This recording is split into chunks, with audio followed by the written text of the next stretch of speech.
Quando vemos as grandiosas cartas de Paulo, ele escreveu lá 10, 11, 12 cartas, nós vamos ver que muitas delas Paulo se identificava com algum aspecto de sua chamada ministerial, de apóstolo, de apóstolo aos gentios. No outro lugar ele se identifica como mestre, como profeta. Mas é muito curioso, nessa carta que ele escreveu da prisão, ele começa dizendo: Paulo e Timóteo, servos de Cristo Jesus. Essa palavra servos, quando eu abro aqui na Bíblia em grego, diz doulos, escravo, servo, homem de condição servil.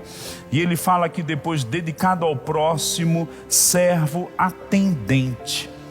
Olha que Paulo se colocou e trouxe junto com ele Timóteo, dizendo que eles eram escravos, servos. Paulo queria comunicar algo com isso, ele queria transmitir, mesmo sendo um homem, com uma chamada apostólica, profeta, mestre, uma missão muito específica. Nesse momento ele se viu como servo. Será que podemos avançar em coisas do plano de Deus e continuar nos vendo como servos de Deus, independente de onde Deus te colocar? Importa isso para nós, porque Paulo começou essa carta com esse entendimento. Abre comigo agora no capítulo 2 desse mesmo, ou melhor, no capítulo 1, verso 27, e vamos entrar no 2.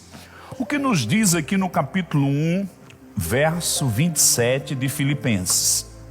Vivei acima de tudo por modo digno do evangelho de Jesus Cristo, para que, ou indo ver-vos ou estando ausente, ouça no tocante a vós outros que estáis firmes, em um só espírito, com uma só alma, lutando juntos pela fé evangélica, e que em nada estáis intimidados pelos adversários. Pois o que é para eles prova evidente de perdição, é para vós outros de salvação, e isto da parte de Deus.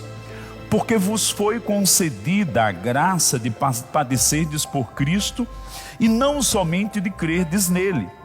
Pois tendes o mesmo combate que vistes em mim, e ainda agora ouvis que é o meu.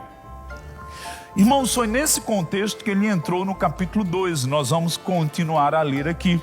Olha como ele diz: se há, pois, alguma exortação em Cristo, alguma consolação de amor, alguma comunhão do Espírito, se há entranhados afetos e misericórdias, completai a minha alegria, de modo que penseis a mesma coisa, tenhais o mesmo amor, sejais unidos de alma, tendo o mesmo sentimento. Nada façais por partidarismo ou vanglória, mas por humildade, cada um considerando uns aos outros superiores a si mesmo. Não tenha cada um em vista o que é propriamente seu, senão também cada qual o que é dos outros.